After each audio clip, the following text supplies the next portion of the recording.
I'm curious to understand more of your backstory. Like, take us back to Chicago when you grew up. When did this whole acting bug bite you? Just very few of you are old enough to remember the show Kids Incorporated. They were rock and roll people, you know, they played in a band and they did little skits and stuff, and I was like, oh, that's what I want to do. It's like, you know, lower middle class. That's where I came from, you know, close enough to Long Island, but I'm from Queens, motherfucker. To be an actor was a really difficult decision to make, but one that I didn't even realize that I was making. Was there a role before Power that really made you believe you could do this? We're joined by the man behind one of the most unforgettable characters in the streaming era. A name that's become a legend, Tommy Egan, okay? From Power to Forrest, Joseph Sikora has taken us on a wild, unapologetic ride. Equal parts loyalty, chaos, and charisma. And while Tommy made him a household name, Joseph's range runs deep. He's fierce, he's fearless, and he never plays it safe. Please get on your feet, y'all, for Joseph Sikora. Come on. First off, thank you guys all for showing up. Nicola, look, the Albanian mob boss right there. There he is. Yeah, baby. Yo, this season had a lot of setup, a lot of stuff that they had to put into the mix for season 3, but season 3 is our best season yet. It's the most authentically Chicago of all of the seasons for sure. And it's just a wild ride from beginning to end. I'm really excited. I mean, listen, I think it was crazy. We've been doing this event series now for about a year, y'all. We have a wait list of over like 250 folks that wanted to come out and see you. Like, the audience that loves Tommy is wild. And I feel like for me as a journalist, I'm curious to understand more of your backstory. Like, take us back to Chicago when you grew up. When did this whole acting bug bite you? That's interesting. There's very few of you who are old enough to remember the show Kids Incorporated. But yes. Literally, like I was like KIDS. I was like, they were rock and roll people, you know, they played in a band and they did little skits and stuff, and I was like, oh, that's what I want to do. I said to my mom, I said, Ma, I want to be an actor. She said, all right, that's nice, honey. If you want to be an actor in a month, you come back and tell me. And literally, I remember checking off my little Polish-American calendar, and boom, boom, boom. A month later, I says, Ma, I want to be an actor. I guess she's like, all right.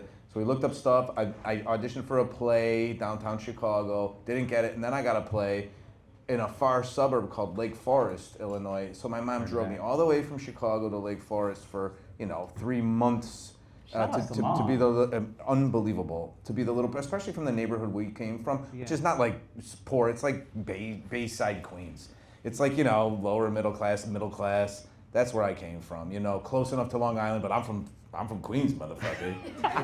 Style things. That's how I was with Chicago. But like actors and artists didn't necessarily come out of there. No. I think the hood produces more people there out of like, hey, I got to get out of this, and like these crazy big stories. With me, I should have been a cop or a fireman or a city worker. That's where I grew up. So to be an actor was a really difficult decision to make, but one that I didn't even realize that I was making, quite frankly. Was there a show or a character that you watched when you were growing up that like let you kind of think you could do this? Like someone that you watched, I want to do that. Not a show. When I was 14 years old, I was studying acting in Evanston, Illinois, which is a border suburb to the north of Chicago. And there was a play happening, a premiere play by a playwright named Tracy Letts called Killer Joe. And Michael Shannon was playing a role called Chris Smith. And I saw him play that. At 16, he was playing a 20-year-old.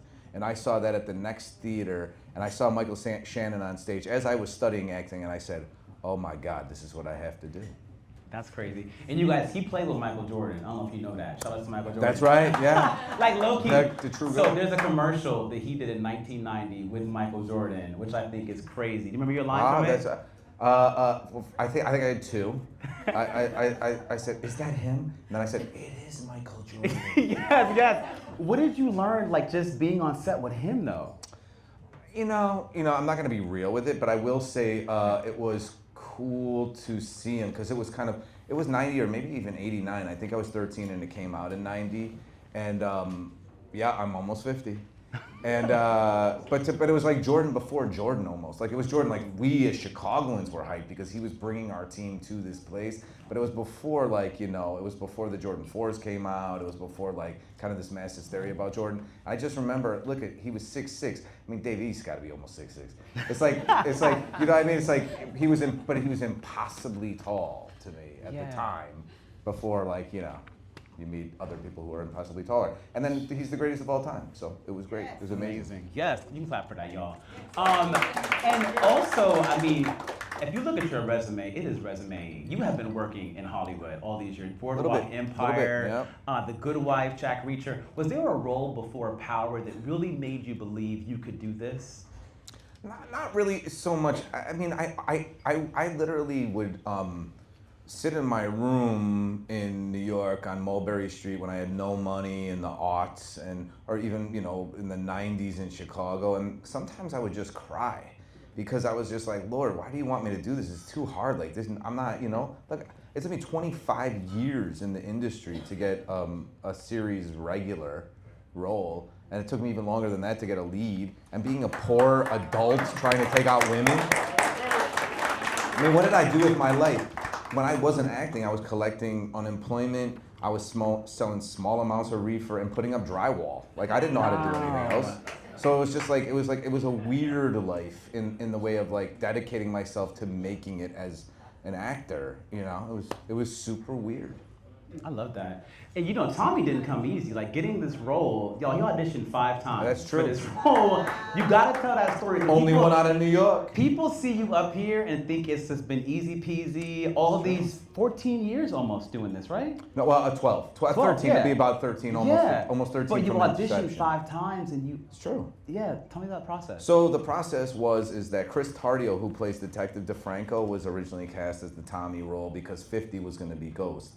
And I say this in the way to just say that when Omari was going to be Ghost, they made people re-audition, and I'm no better than Chris. Look at Chris Tardio, who plays Stacey Marks. I mean, he's amazing. The thing is that he's a olive-skinned Italian, and Fifth is dark, so he's white, and Omari is light-skinned, so he's what's Tommy? Who is Tom? You know, it's a different Tommy.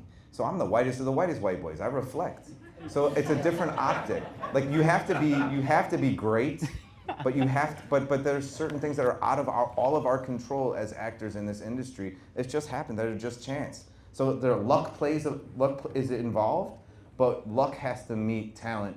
You have to be ready. You have to like the Beastie Boys. They have the skills to pay the bills.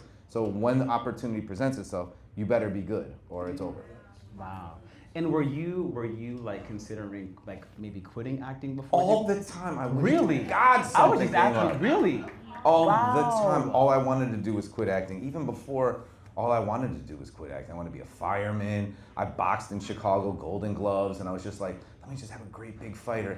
You know, and then I was just like, nah, I don't need to get my nose broken again, or I'm not that great a boxer. I just always had a passion, and almost wished I didn't. I almost wouldn't, whenever I talk to my alma mater or other younger kids, I would say if there's anything else you want to do, you should do that. Wow, okay. You know, I was at the press junket in 2014, the very first press junket for Power. And amazing. It's just so crazy how big it's gotten, you yeah, know, it since is. it's been. Yeah. Did you know back then that this show, like back then when you were that first season, was gonna have this kind of longevity, this universe? I didn't think about it, Chris. I was so poor. I was living on Mulberry Street. I was buying the day-old vegetables from Chinatown on Mulberry and Canal. And sometimes I would open the bag and it smelled like farts, and I still knew that I was gonna cook them and eat them. And I lived on like 6 dumplings a day for most of the time. And that doesn't mean like tons of people have it harder than that. I could afford that. I could afford that $5 a day, $6 a day, and buy a 40 ounce for $2.99 on Baxter Street across the street from the Tombs when you needed to do what you needed to do. So did I care that if Powers, all I knew is that check cleared. Yeah. And that I had a fun time playing a guy. Check is clearing. The check is clearing. It's still clearing. Yes. And I gotta know, people probably are curious too, how much of Tommy is Joseph Sikora? Fuck around and find out. I love that. But how did you kind of shape this character? I think you told me the showrunner. I'm sorry, that was crazy. How did you shape this character? Like, I based Tommy a lot on guys I was scared of growing up in Chicago. A lot of them tried to be funny. That's where I wanted more humor to come in. So a buddy of mine, David Schwimmer, that we all know as Ross from Friends, who I said to him afterwards, he's like, dude, I'm glad that you got this role, but now you got to dig in. Like, what does the character not have that you want him to have? And I was like, well, it's not two-dimensional, but I want to have that humor, at least that he thinks he's funny, and it's kind of like, ha ha ha ha. I was like, I better like, so he's like, well, you need to add it physically. Like, so I had a gun on the table when I brought Holly back to the apartment, and I was just like, yeah, baby, that's it. And then they started being like, oh, he's playing it for the humor. Then they started writing jokes. Sometimes those jokes got out of hand, but that's where the humor as Tommy almost being the comic relief of the Power Show came from. Wow. And I gotta know, like, what's the interaction been with fans out in the real world when they meet you? When we have Patina Miller here, she was talking about how she has to stop people sometimes because they think that she's rock. You know, they want to come and talk to her about things happening in the show. They think she's rock when they no, I'm not. Does that happen to you out in the real world, out in the What wild? do you think, Chris? Of course. People, and I'll tell you what, 50 put it the best way possible. He said, people are investing real emotion into this show. So if you deny them what they believe is the truth, that's like them putting money into a real money into a bank, and then when they go to take it out, they say the bank wasn't real. Wow. So you have to have some sort of empathy for the emotion that they're investing. So when people come to me, what's up, Tommy? What's up, Tommy? I'm not just like, I'm Joseph, damn it. You know, you say, what's up, man? It's so great to meet you. I play Tommy, that's right. And I often say that I play Tommy, and if they're just like, Tommy, I love you, Tommy, and you're just like, all right. Wow. You know, that's what they invested in. And that's what made me, you know, that's what got me out of debt. That's what has me and my wife for some retirement money. I love playing the character. I love watching Tommy sometimes. Yeah, I yeah. laugh at myself, and sometimes I'm like, am I kind of indulging? Should I not this? I'm like, this guy's funny. And crazy and scary. And those are certain aspects of probably of my personality of like just rage. And I went to anger management therapy, which I'm now in Gestalt therapy. I still go to therapy every week. Oh, I love therapy. And so it's you know, you try to keep it real. And I think what's unique about you also is you've had this front row seat with 50 Cent to kind of see him build this universe, this Power universe. What would you say has been like an observation that a lot of people don't know about like his it factor behind this dream? Well, I mean, like Dave knows, the it factor is that Fifth's real. And he's real as a man, as a human, as a businessman, and also, you know, the whole like, Fifth is inexhaustible in his, if you fuck with Fifth, he is inexhaustible. So I as much as I'm afraid, like, I don't want to piss him off, but I admire the man. And it's not just when they say you can either be feared or you can be loved. Fifth is the anomaly, which many people are, and that is, you're afraid to let them down because you love them. Yeah. And that's who Fifth is to me. He's the best boss I've ever had, and I want to make sure he's proud of me. And you know, I know a lot of y'all in this room are sad because this is the final season of this series. What do you want fans to feel? I just want fans to have fun. And you know, this, I don't want to be like that I'm taking myself so serious about like, the legacy of Tommy, and I want you to feel this way. I want you to have fun and like go on for this wild ride. I want Chicago to bless this season because I was not a producer of the first season of the show, and that made me very anxious when I was just like, look, I haven't lived in Chicago for 26 years, but I went back months earlier. I talked to cops and robbers. I talked to people who were getting out of prison after 16 years in the state system. You went to the prison too, right? Oh, but listen, I had people here that I went to visit. I've been visiting friends.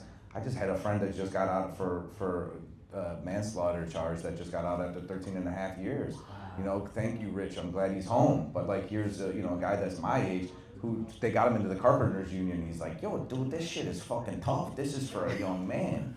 And so it's like, you know, when you have friends in the system, and there's a certain point where it's cool to be a tough guy, right? But when you beat that man to death in defense of yourself, but you do 13 years of your life for it, there's a certain time and a place there, but by the grace of God go I. Yeah. So, you know, you have to know what you're grateful for, and I think that I'm grateful for my career, my life, but also that I hope we represent the city of Chicago in a not only responsible way, but a fun way, an accurate way. Look, I'll put it like this. Power was successful because it was blessed by the city and the art. And locally, it said they say we believe you. So globally, it became big. Yeah. Now in Power Force, I think that when we were so broad in the first season, and Tommy Egan, like a hot knife through butter, was taking over that city, Gary Lennon had a very Herculean task of diversifying the city, listening to me, and saying there's not just one black gang on the south side of Chicago that's dealing drugs. That's cool with each other.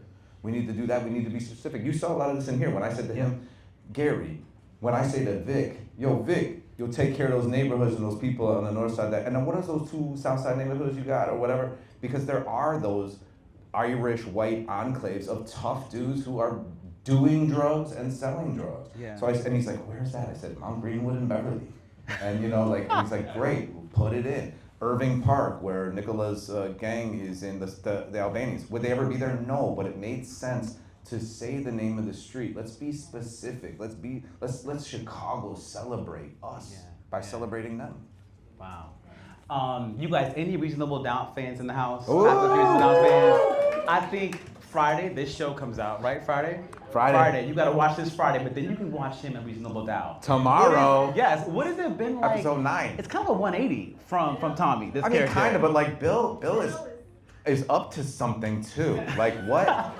Also, you know what's funny too? Like any actors in here, there's descriptions that are like blah blah blah blah blah and has an edge. Once I figured out, like, I know I'm a sweetie pie, but like I have an edge. So every time I tried to play an edge, I was almost like twisting my mustache. So with Bill Sterling, I just tried to play him super straight and super like, oh my gosh, this guy from the OC is like being a lawyer. And yet he still comes across like this. So I was like, I don't need to play into that. Yeah. And it's been a lot of fun. Somebody asked me this, what's it like being like being the lead and like this story everybody's following and then being a small secondary story? Yeah. I was just like, yo, some days you're Julius Caesar, some day you're spear holder number 3 in the bag. Yep. I don't care, I come from the theater, baby.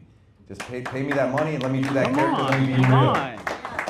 But you know, I feel like, you know, Tommy, you're one of one to me as an actor, number one. There really is no one like you, Joseph. love you Like, for keep calling me that. Tommy. But I'm so curious, Joseph, you know, with okay, being being a part of this series for 13 seasons, that doesn't happen, you guys, these days in TV. Yeah, There's that's so true. much content out right now. We're in our programming's arms race. To be able to play a character this many years it's unheard of. And I feel like you have this wind in yourself. There's momentum.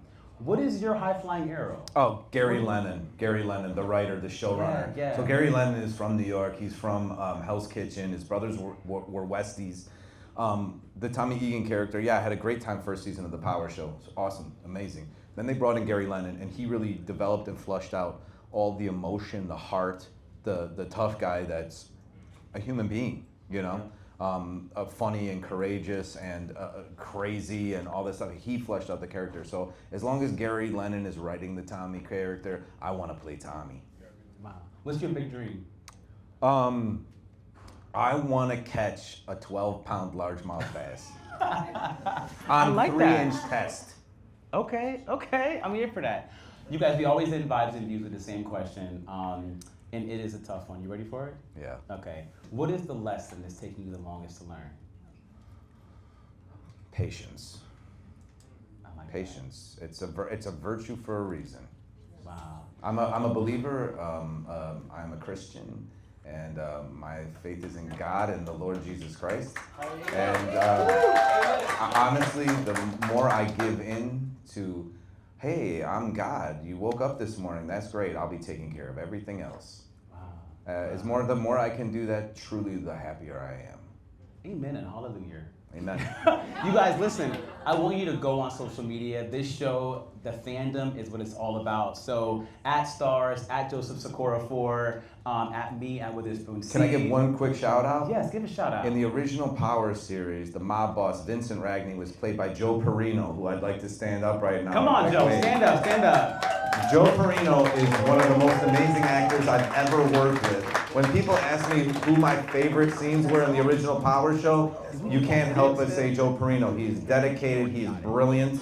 Keep watching for him. Okay.